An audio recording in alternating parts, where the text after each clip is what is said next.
Well, hello, my friends. Once again, this is your fitness captain, Jason, speaking here. Join me, my weary travelers. Take your coat off, grab a stool or chair, come warm yourself by the fire. Put on a pair of slippers, maybe have a cup of hot joe or coffee, whatever you like, and join me, will you, for another story.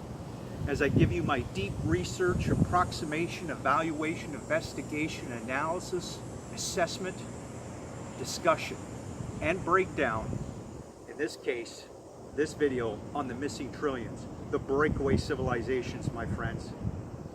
I'm going to really try to give you this hard assessment as to what's really been going on for decades now. A lot of money's disappearing, a lot of theft of trillions and trillions of dollars. And I want to try to give you guys, again, just my analysis through the likes of the great Catherine Austin Fitts. A lot of this information is from her analysis. She's one of the few financial experts, my friends, that's trying to bring real transparency to the black budget. And as you know, I do these videos to try to do a similar thing, to inject that transparency together, my friends, because when we do that, we can break down the doors, be advocates for the truth, get it out there, and ultimately, as I always say, to make that cultural shift, cultural drive, and ultimately make a societal shift, my friends, and get access, in particular, of this amazing free energy that the military-industrial complex is using, that being anti-gravity. We might get into that later on in this video. We'll see how much time we got. So, my friends, are you ready to join me in a cacophony, cavalcade conversation with your fitness captain on these important, crucial, timely issues? I hope so, my friends. So here we go. And I'm going to give you several different ways of talking about the missing trillions, of breaking it down, my friends. First of all, you know, we're watching, of course, government and private money that's just disappearing in a hole. You see, even Catherine talks about how, you know, we have a significant part of the financial system that is both globally and domestically invisible. The lion's share of the economy, my friends, is truly, it's like it's invisible. You know, imagine the whole economy, being organized and run like a hive, you know. So, you know, we're watching, again, you're between the hidden secret system of finance and Joseph P. Farrell, another ferocious researcher, I think one of the best in the world, my friends, if not the best. He's done a lot of great work on the hidden bond market. And of course, Catherine's trying to bring transparency, as I say, to the black budget. So between, you know, the hidden secret system of finance, this black budget, the organized crime cash flows, economic crime cash flows, and the black budget, you're watching an economy being run and driven to produce trillions and trillions of dollars that's just disappearing behind a one-way mirror.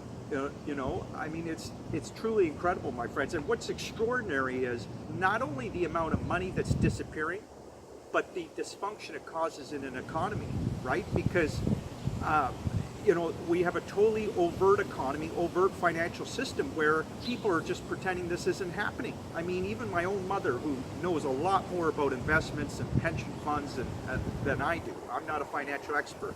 She is in some ways. She doesn't even believe at this stage that her first thought was that no, I don't believe in the missing trillions. And but she's got to watch my videos, and I think after this one, hopefully she'll have a different thought process, because I'm going to break down and throw out some figures as well. And again, a lot of this information, my friends, is Catherine Austin Fitts. Why is she so important? She's a financial expert. She has the experience, the expertise. Her pulse is on the global economic systems of the world, my friend. Because she worked in the Bush administration. Excuse me, we got a lot of wind here, my friends. It's a beautiful, glorious day here in Canada, by the way. So, anyway, Catherine Austin Fitts, when she worked in the Bush administration, my friends, she was seeing a lot of trillions disappearing, okay? And she had help from a professor at a University of Michigan, I forget his name, and he had about 15 or 20 of his brightest students, and he came up to her one day and he said, do you want me to get my students and try to get a hard figure? How many trillions of dollars are we really talking? She said, sure. And they have reported, my friends, well, I'm going to not even give you that figure yet. Let me give that figure in a moment. So again, we've got an overt financial system, overt economy, right? People pretending this isn't even happening. And, you know, as the lie, the reality is, my friends, as the lie has continued, it's become almost as expensive as the money that's disappearing. Because Catherine tells you, when you're trying to run a government, when you're trying to run a business, when you're trying to run a budget, when you're trying to run your household, your personal savings and investments, and everything around you is surrounded, what she calls, full of material missions. And if you don't have a basic mathematical, you know, financial reality and economic reality, you're in a whole world of hurt, my friends, right? I mean, and this is what's going on. So, and what, you know, again, the amount of money we're talking, my friends, is absolutely extraordinary. And when I say a lot of this economy, my friends, what's going on with the UFO phenomenon, it's being driven by this amazing exotic technology. And these groups that are in charge of the UFO file, my friends, and again, the information, we'll get into this later, I'll be telling you, describing how it's buried within those private contractors and private corporations. But this technology, my friends, they're just drunk with power, okay? And they have been for decades. And unfortunately, it causes a lot of secrecy. They're, you know, again, they've been lying to us, my friends, for years and years and years. But these groups are very, very nervous now because more and more people are on to the trillions of dollars disappearing. So here, let me bring you up the first figure. We all know in the public consciousness, when Rumsfeld knew that people were onto the missing trillions, and Catherine Austin Fitts talks about this as well, of course. Lamestream Media had to report it as well. Rumsfeld went on TV and he had to report that $2.3 trillion was missing in 1 year, my friends. 2.3 trillion. A lot of people think that's a lot more, maybe even 7, 8 trillion now. But 2.3, that, my friend, that figure right there is more than what everybody pays in taxes for that year individually. I mean, remarkable, right? And then what happened after, that was the day before 9/11. 9/11 happens, of course, they wipe out all the accounting offices. There was really hardly any more talk about the missing trillions. What better way to cover up the missing trillions than doing that horrendous, 9/11? I think a lot of people suspect that was an inside job. I do as well. It was a red flag, but I'm not going to get into that on this video, other than to say the day after 9/11, you know, Bush, or shortly after, he had voted a huge increase, a $48 billion increase in DOD. Can you believe it? Imagine that. I mean, just extraordinary.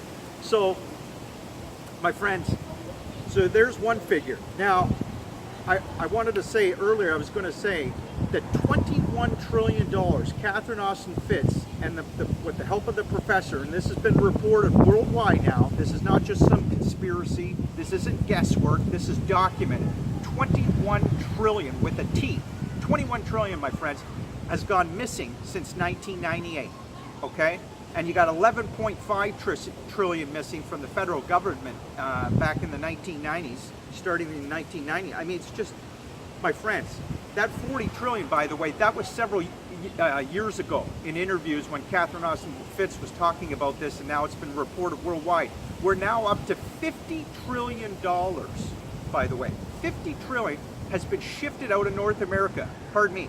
It used to be reported $40 trillion, she estimated, was shifted out of North America. Now we're up to $50 trillion shifted out of North America, and it doesn't even include what may have been shifted out of the industrial countries in Europe. I said this on one of my other videos, my friends. I mean, even the 40 trillion, now where I say we're up to 50 trillion, Catherine tells you, if you put an endowment at a 5% return on that 40 trillion, for example, and you're going to get 2% every year, that's enough to finance the global government on a private basis. And the interviewer, when she said this, the interviewer laughed at her. She said, no, I'm serious. I mean, truly mind-boggling amounts, my friends. I mean, and this is what's been going on, and we need transparency to the black budget, my friends. We need transparency and honesty about these covert programs. You know, I almost meant to say in the introduction, my friends, we're going to talk about the corporate interests, the mass media, and the secret military programs, what they've been hiding from the public, right? And again, why we need to provide transparency on these covert programs, my friends. It's so important, and that's why on this video I'm trying to discuss the missing trillion. So Catherine Austin Fitts, my friends, as I say, she worked in the Bush administration, okay, under HUD, the Housing Urban Development, okay? She was Assistant Secretary, I believe. She's got the Solari Report, which discusses how to protect your assets, goes into pension funds. She goes into the whole space-based economy on it, and depending on how much time we have on this video, I may get into the space-based economy, my friends. But on my live stream with Joe from the Carolinas, by the way, and he titled it Secrets, what was it? He titled it,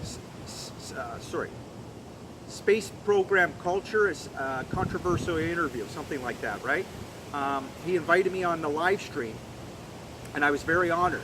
Oh, it was Secret Space Program Culture Controversial Interview. We discussed, I got into a little bit of the missing trillions, my friends, in the military-industrial complex, and how they've been unconstrained and out of control, just like the CIA, for many, many decades, my friends. I mean, what Eisenhower warned us, beware the military-industrial complex. And when I talk about the military, my friends, when I talk about CIA, the alphabet organizations, the financial cabal, call them what you will, these corporate elitists, there's a lot of good people, I believe, caught in the systems, my friends, no question. But unfortunately, there's a lot of insidious agendas. And let me just give you an example of some of the history of Catherine Austin Fitts' work, okay? Now, Catherine tells you, okay, that I forget what year it was exactly, but she was in a town hall meeting, okay, with a congressman who was on the board for the Appropriation Subcommittee for both budget and defense, okay? And the person looked at her and said, oh no, this person was on the board for, yes, the budget and defense. And Catherine looked at her and said, you know, we got $3.3 trillion missing in the last 2 years in DOD, defense. What are you going to do about it? The congressman looked at her and said, nothing. There's nothing I can do. I mean, that's a pretty remarkable statement, my friends. I'll tell you even a more remarkable statement. So that following summer, I believe it was, she says she was talking to a senator who was both on the board appropriation subcommittee for 21 agencies, including HUD.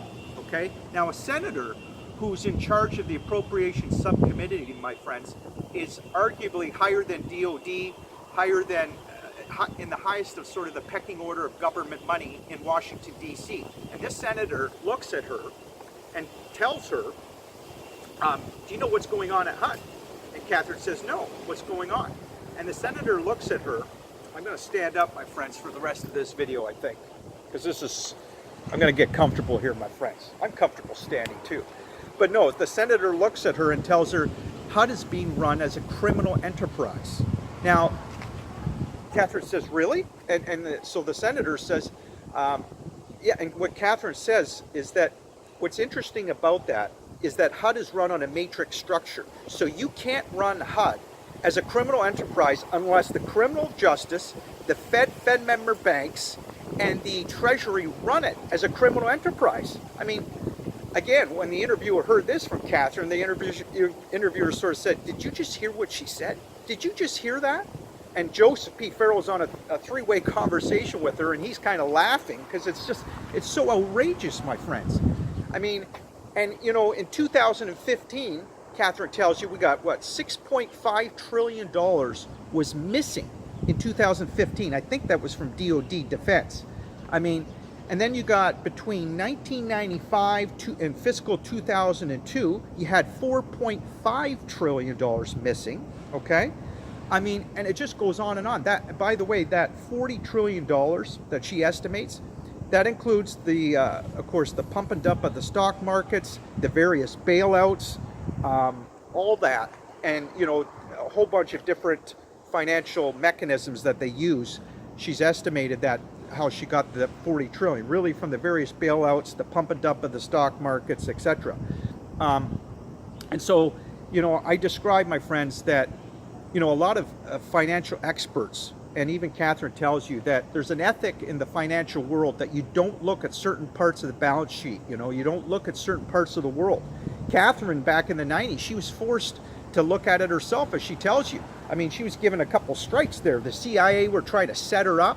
I mean, it was just incredible. She had to spend, she literally tells you, I think, what, $6 to $7 million of her hard-earned money over the years to fight the government, these shadow groups, because they were trying to set her up, because they knew she was trying to do the right thing, provide transparency, and she had the framework, the expertise to do so, trying to help the world, helping you and I, my friends, to understand this, the importance of how much money we're really talking about. And you know, of course, people ask, where is this money going? We're going to get into that in a moment, my friends. So you're talking so much money that's disappearing. I mean, so the lion's share of the economy, as I say, my friends, is almost like it's invisible. That 21 trillion, by the way, as I said on the live stream, that's $1 trillion more than the U.S. debt. The U.S. debt was $20 trillion, my friends. So, I mean, again, and people are asking, where is this money going? Well, just before I answer that, my friends, I want to tell you, you know, people think of senators and congressmen as all powerful. Even my stepfather, of course, his first thought was, you know, how could these congressmen, people, how could they not know trillions of dollars are missing? And, you know, people just can't fathom how that could be happening. Even Catherine, when she was working in HUD, I mean, she tells you, she just didn't know for a long time. She didn't know, where is this money going? How is it disappearing? And I'm working in the HUD department.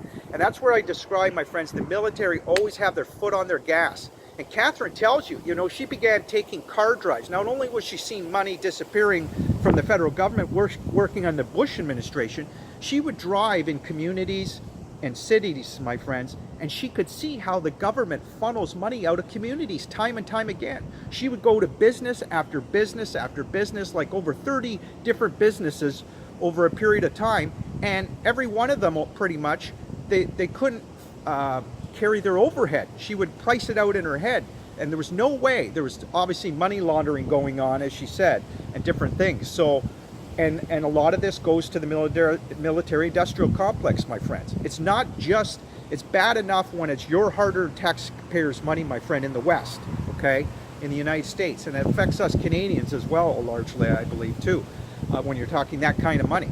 But not only hard-earned taxpayers' money, my friends, of course, what I've said, it's securities fraud, it's you know, all kinds of different financial mechanisms that they're using, insider trading, etc., my friends, to continue to use that slush fund. And it's, you know, this started, my friends, let me just tell you where it started too, right? In 1947 and 49, so you had the 47 and 49 Act with those provisions, and you had the Financial Stabilization Fund in pursuant with the CIA funding, because the CIA moved in. Remember, Truman created the National Security State in 1947. He later regretted forming the CIA, by the way, because the CIA started doing covert operations, of course, with no oversight whatsoever in the U.S. and abroad. And nowhere in the documents were they supposed to do covert operations inside the United States, domestically or abroad, my friends. Okay? And that's why Truman later regretted forming the CIA, by the way, 4 years later. They were out of control. So, and Kennedy knew that, of course. And of course, President Kennedy, unfortunately, there was that savage murder with him. And man, he was doing some great stuff, Kennedy, I'll tell you. He wasn't a perfect man, of course. He had certain flaws in his personality, like we all do. But he wanted to open up the government. And we'll do a video more on that seminal moment of Kennedy, his life, and his tragic murder, my friends, perhaps another time. But so I was going to say, so you got the 4749 Act, again, Financial Stabilization Fund, you got the CIA funding coming in. And as I said on a video, my friends, that sets up the critical train tracks of government money flowing into private corporations, okay? And of course you had Eisenhower. Unfortunately, he didn't have the military clout back in the day to go invade Area 51, which would have been a great idea to find out what the hell's going on with all these missing trillions and all this secret technology development. So that's when the money started to flow into private corporations, my friends. And when Bush came into office, okay, he gets in control of the enforcement line. I believe it was W. Bush, George W., right? And under executive order, it allowed him to get a lot of all the cash flow just flowing into private corporations, my friends, covertly. That's what was happening. And so you had the financial tax credit mechanism with all this overt military behind it, financing an unended open cash flow of cash to go to private corporations and investors, my friends, to control ultimately the most powerful technology on the planet. And I would say the number one is anti-gravity. And of course, a lot of weaponization of space, and whoever has the most powerful technology, my friends, what? They control the world, right? And so that's what was going on. And I always describe, my friends, you know, in these dark projects that usually prying eyes can't see, in these dark projects, my friends, they operate in the dark, and they use private corporations often. They're usually affiliated with private corporations that are affiliated themselves within the military. Again, the dark projects use private corporations that are often affiliated and controlled by the military to hide a lot. That way they hide a lot of resources, my friends. Gold, I would argue, people, manpower, everything. The money, my friends, it's, as I said earlier in the video, it's all buried. This vital information is buried within the private contractors. You know, that's where the story has really changed in the government structure, my friends. Because think about it, you know, Catherine even tells you she believes a large part of the world has been always controlled by private government, the private government system, and you needed governments to sort of, governments were almost like a front, right? Because you needed the governments to own, control, and finance the military technology. But what's changed in this story, my friends, is that the government has totally lost control of the management and really the owning of this military technology. Again, it's so buried now within private corporations. The government's still financing it, but they've lost control. It's all being managed and run, organized by private corporations, my friends. And that's why we really need to get transparency and dig at the truth and expose, I guess, in a way, these private corporations, my friends, and just get them to release this information. Because it's our right, my friends, it's our right to have ownership and usage of this amazing anti-gravity. I've always said, my friends, it's going to beautify this planet in ways we can't even imagine. I have a book on anti-gravity, on the secrets of anti-gravity. And I meant to bring it out for this video. I'll do it next time, my friends, and I'll show you this book. Because we have been obfuscated from the truth on these free energies, my friends, particularly the anti-gravity, this amazing electromagnetic propulsion and electrogravitics, getting the energy from the zero-point energy, my friends, manipulating electromagnetism and gravity. We've been obfuscated from the truth on it for 60 plus years. We're going on at least 7 years, really, my friends. I try to give the military and these shadow groups the benefit of the doubt that, you know, it's 60 plus years. It's really 70 years. I mean, it's just incredible, my friends. You know, I can understand the first impetus, as I've said in other videos, where maybe the first 10 years is they're mastering anti-gravity, you know, and they're trying to understand it all and how they're going to introduce it in our lives.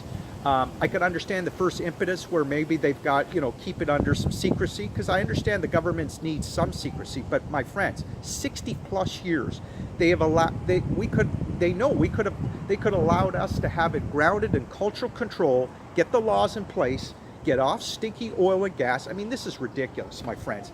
You see, but the anti-gravity, it's being utilized by the breakaway civilizations that are going off-world largely, to the moon and Mars and elsewhere in our solar system. I mean, some people recoil at that idea. It sounds so wild, my friends, but come on. Millions of people have seen flying saucer craft, the 600-foot triangles, which is called the TR-3B, that amazing, astonishing technology as well. You got cigar-shaped craft, my friend, that is the second most common type of, you know, UFO behind the flying saucers. And Billy Carson, who owns his own space company, get this, my friends, he tells you deep in space, these cigar-shaped craft, and I've talked about it on the live stream, they're literally as big as small cities. I mean, you can see this on YouTube channels, my friends. You just have to open your eyes, get off mainstream corporate media, and you will see all this for yourself, my friends. And that's where a lot of the trillions of dollars are going. It's going to all these trillions of dollars of hardware that is zipping around on our planet, my friends, around our planet and in space. And as Catherine tells you, that is pertinent to what's going on in the manufacturing of our planet. I mean, and the technology, again, my friends, it is unbelievable. And again, you can see it on YouTube channels. Literally, there is a book I'm going to get, my friends. I think it's called Building the Rings of Saturn or something. And they literally show pictures from the Voyager spacecraft of those cigar-shaped craft, which have been seen worldwide, by the way, just not the ones the size of small cities. But they've got amazing cloaking technology. They're able to go into space without people seeing them leaving these, usually they come out of the oceans, believe it or not, because the Navy's in charge of the UFO file. That's a whole other video we'll get into, my friends, one day.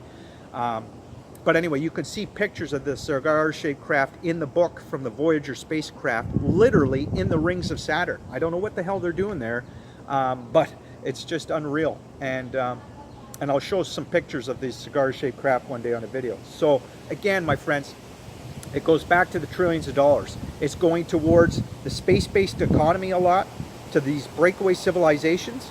It's also going largely to, or a large part of it is also the underground bases. More in space, but also our underground bases that we have worldwide. We all know that. We've got continuity, lots of continuity of government, underground bases, installations worldwide under Washington, D.C., in Antarctica, even just worldwide, my friends. And these trillions of dollars, it's not just the U.S. Yes, the U.S. have a significant black budget, significant off-the-balance sheet breakaway civilization, off-balance sheet budget, my friends, but it's trans-international. Other countries do it as well, but no question the United States are ahead of the game when it comes to this anti-gravity and these breakaway civilizations that are doing covert production big time on the backside of the moon and Mars. No question about it. And we'll get into videos, my friends. You can see the monoliths on the backside of the moon and Mars. We've had amazing statements even come from the astronauts time and time again.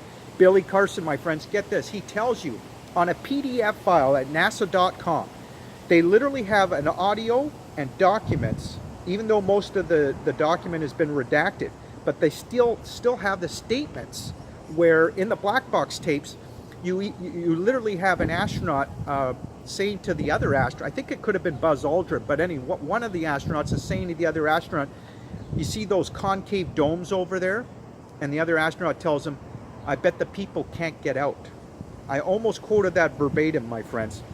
Another even more startling statement I find is, remember on the backside of the moon, my friends, in the 1960s, you know, during Apollo, and there was a covert space program already in place, no question about it. And I'll give you an example of how I know that. And you guys can know this too. Again, go to nasa.com and you could probably look up this file. When the astronaut is going around in that dune buggy, you know, pedaling it on the moon, he reports to Houston and he literally says, and again, this is on audio and on the document, he reports to Houston saying, why do you give us these tricycles when the military are up here in Ferraris? Again, I'm almost quoting that verbatim, my friends. Now, he doesn't mean literally Ferraris on the moon, of course, but I mean, he's telling you the military are up there covertly with astonishing technology that's far ahead of what the astronauts are using, what the public has access to. And that's exactly what these breakaway civilizations are, my friends. It's a group of humanity that has access to a very high pitch of exotic technology, that being largely the anti-gravity is what I'm talking about, my friends. And you know, we do see this technology actually time and time again. We're just not told what it is, my friends.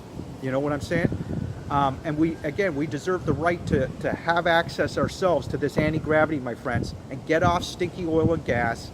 You know, the fact, you know, even Billy Carson tells you, my friends, that the governments, they use rockets. You hear it on mainstream media all the time about sophisticated rockets, and Elon Musk, he's got a sophisticated Falcon 5 heavy rocket, it's called. Give me a break. Come on, we're way past rockets, my friends. But Billy Carson tells you, of course, they're using almost like a scientific project. Meanwhile, we got the breakaway civilizations in the military-industrial complex, the deep state, they're using anti-gravity to go off-world in space. And this started from the Nazis, my friends, the Nazi scientists.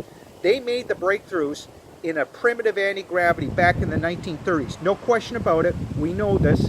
And when we, because they had that project called the Glock, I described it in my other videos, my friends. We even got into it on the live stream. It was shaped like a bell. Okay, it was about 12 to 15 feet high.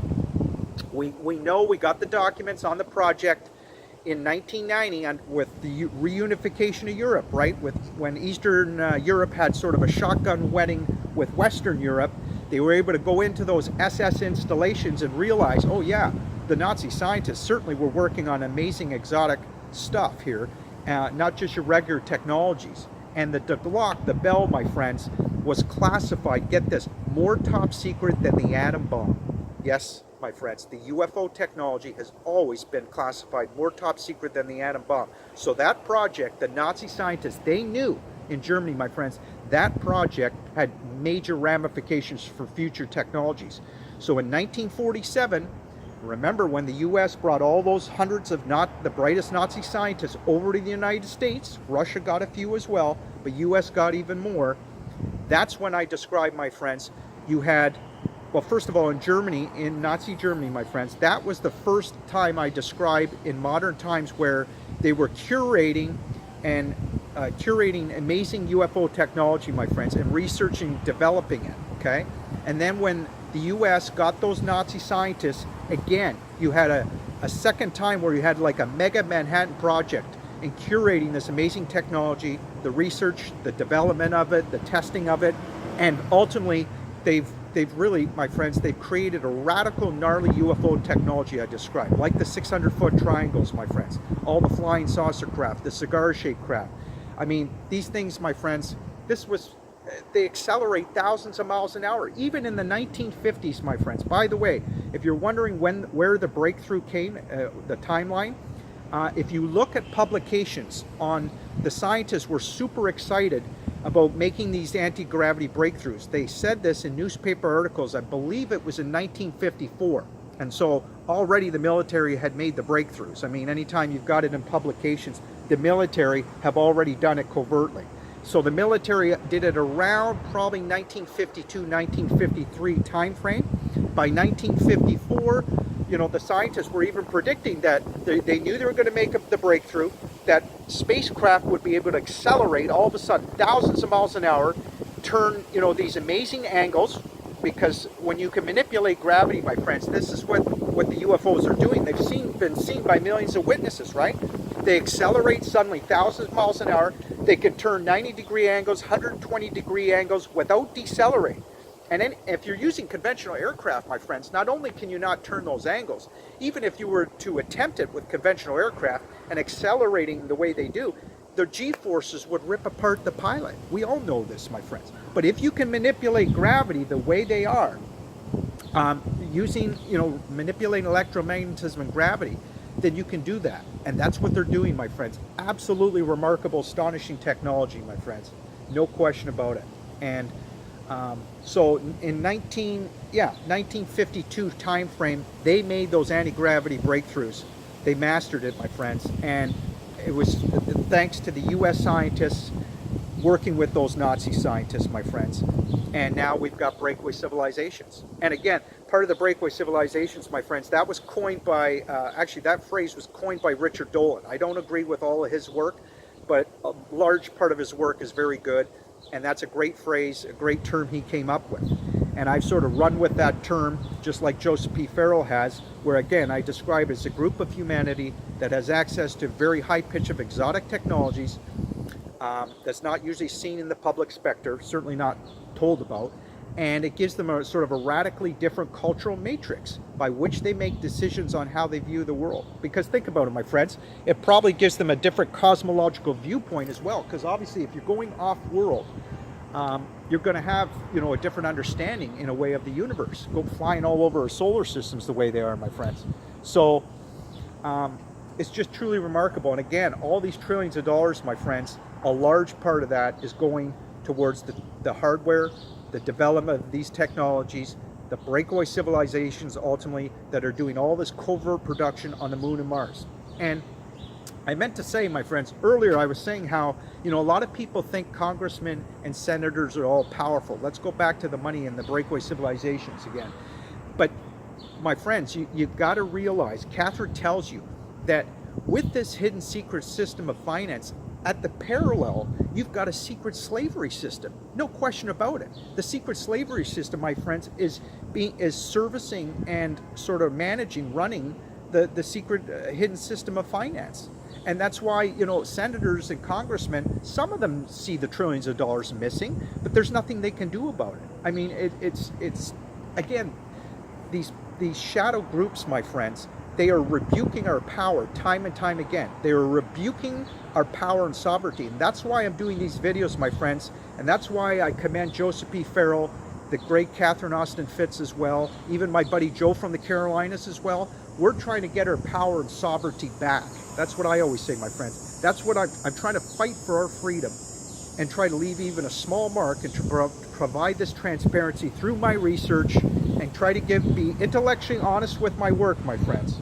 Okay, sometimes it's okay to speculate. It makes things more exciting. Sometimes you have to speculate, but I'm trying to base it on a lot of facts as well, my friends. And if you collect those data points, that speculation, anytime I do speculate, I try to base it on good reasoning. Now, even the likes of Joseph P. Farrell, he says, you know, he likes to use that term high octane speculation in a lot of his blogs. It's hilarious.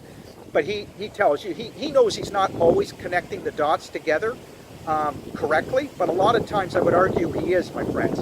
And a lot of times it's just common sense and critical thinking.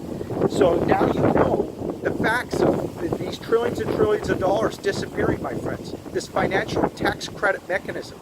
And you know that when you're talking 40, 50 trillion dollars shifted out of North America and the 21 trillion missing since 1998, it's not really missing, by the way, my friends. That's just for the layman term.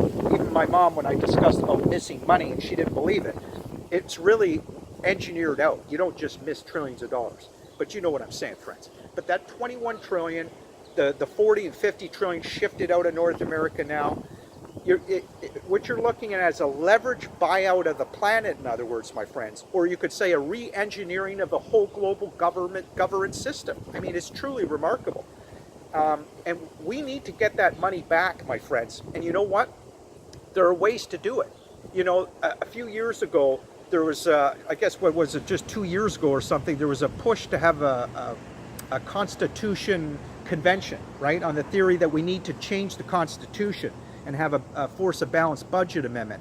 But Catherine tells you, my friends, the problem is if you don't get the $50 trillion back in assets back on the budget, you're just plugging the hole, therefore, with our personal wealth and resources. That's what you're doing, my friends. You've got to get that money back, and there's ways to do it. You know, with the management of the federal budget, both the Constitution and financial management laws, my friends, there are ways to get that money in terms of assets and or common law right of offset back. And so we can get that money, my friends. It's going to be a real challenge, but we have to do it. And Catherine tells you, my friends, so we don't need to change the Constitution. We need to enforce it. We need to get that 50 trillion in assets back on the budget before we balance the budget. That's common sense. And you know, my friends, it's kind of disgusting in a way. I mean, come on mainstream media and the Senate hearings, my friends, and when they're running for president, now we got Donald Trump as president, but anytime we have people running for office and running for presidency, do you ever hear them talking about the black budget? No. Do you ever hear them talking about all these trillions of dollars disappearing? Not really. No, not at all. I mean, it's unbelievable, my friends. You know, so we got to do these videos. We got to use platforms like Facebook and YouTube. Use it, do it respectively. Talk about these topics respectively, but firmly, my friends. Again, I'm trying to do this respectfully and firmly when I talk about these issues and when I talk about the financial cabal. But we need to decapitate these groups, my friends. We need to get access to this information and force their hand, you know, because unfortunately, my friends, we're never going to get the information from Congress.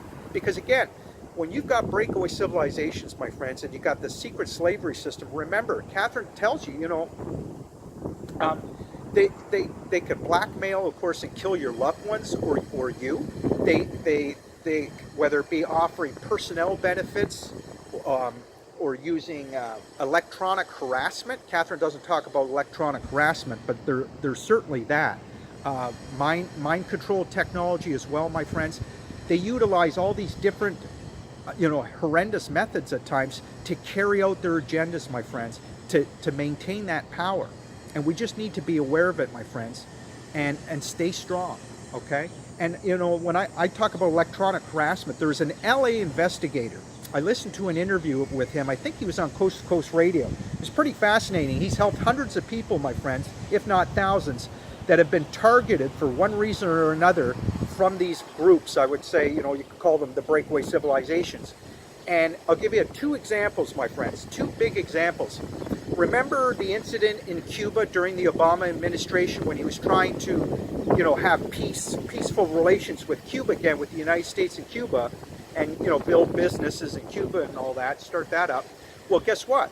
There was a rogue group that caused electronic harassment. Remember, everybody in the room in those meetings in Cuba at the embassy, they all got sick. And of course, mainstream media, they even had to cover it, but all they'll go so far as to say is that it was a health issue. Well, I got news for you, my friends. The LA investigator who specializes in this, he tells you they literally have the technology from a satellite, whether it be from a plane and or I would argue from space. I think he might even say from space as well. These orbital platforms that we got set up in space, no question. They can actually, it's a directed energy weapon, some sort of sound wave technology, my friends. And all this has been patented.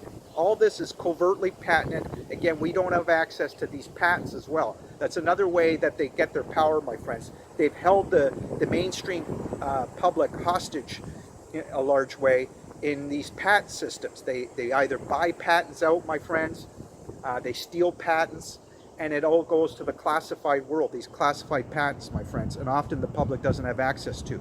And again, that allows these breakaway civilizations to maintain their power.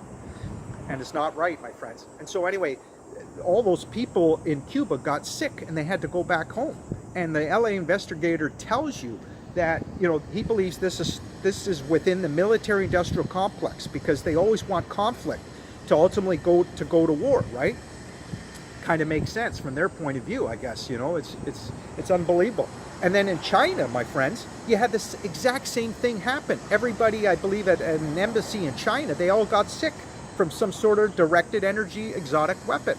I mean, this is the kind of control methods, my friends, that these breakaway civilizations have. And I talked about, you know, these space orbital platforms, my friends, this huge investment in space orbital platforms that really, I think it started in the 1950s and 60s. Remember, even the great Wernher von Braun, that Nazi scientist back in the day who invented the V2 rocket.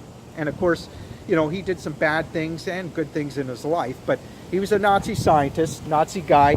He did a presentation, I believe it was around 1954, 1955, or maybe it was 1952. Somewhere around there, he did a big, huge presentation on the space orbital platforms on mainstream media. And he was telling, you know, he was describing how they were going to weaponize space for peaceful missions. Well, my friends, we got to be aware because these space orbital platforms, even Catherine tells you, they're being used more and more to control the world. There's a lot of invasive methods, my friends, and amazing weaponry of space. And, you know, Catherine's gone into videos, my friends. She tells you, you know, the United States have significant weapons in space. Other countries know it as well. And remember, they signed those treaties back in the 1960s. You're not supposed to weaponize space, right? So the U.S., they won't sign these treaties. They don't even talk about it, my friends. They're pretending as if it's not happening. Well, we know they've got significant weapons in space, my friends. If you dig into the research, and other countries know it as well. And I'm not saying it's all necessarily bad, my friends, but I mean, the weaponry, you got to be real careful with that, my friends, though. I mean, again, there's a lot of stuff they shouldn't be doing.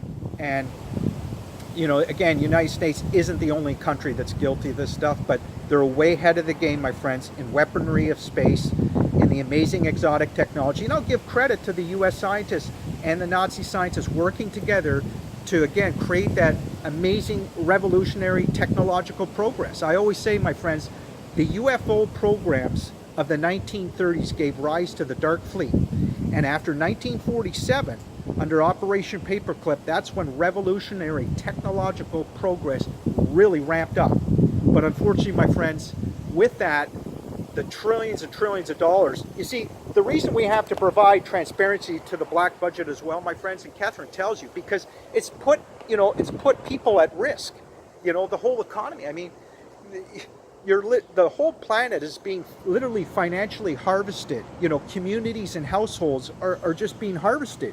And again, it's not right, my friends. So we got to get the truth out. So I've got reflection here, my friends, and I'm trying to adjust the camera. I'm talking kind of, possibly a little bit fast because I have to go soon. But I really wanted to put this video today, my friends, and try to do it in a coherent way. There's a lot of content, I know, and a lot to absorb when it comes to the money, the technology that's out there. But again, just know, my friends, that a lot of this information, it's not buried within regular government. It's the private corporations that are hiding a lot of these resources. And remember, even Billy Carson tells you, my friends, you know, when the U.S. had that slogan, we'll buy your gold, a number of years ago, maybe it's still going on for all I know, but when they had that slogan out, really what was happening, a lot of that gold is, again, going to the private corporations, the dark projects, my friends, that are utilizing it for technology. And remember, you know, if you don't think there's mining going on in the moon, my friends, I want you to just open your eyes and look at these videos, my friends, and I want you to know, because you could tell they're mining the moon, and I want you to know that there's uranium-235 on the moon, there's plutonium-237, there's an abundance of titanium, there's trillions of dollars to be made on the moon, my friends, and that's why you got bases all over the backside of the moon. Anybody who looks at these YouTube channels, my friends, it's so obvious. And you got some very famous structures. You even have, I think they call it the Babel Tower on the backside of the moon. It's like 2 miles high. You got satellite dishes. They look the exact same as here on Earth, my friends. I mean, truly remarkable stuff. You got domes. Remember I told you the astronaut, they were talking about domes on the backside of the moon, and the other astronaut says, I bet the people can't get out. And when you create a dome structure, this is sort of conjecture, speculation, but you probably create like an atmosphere, more atmosphere on the moon. And a lot of this similar stuff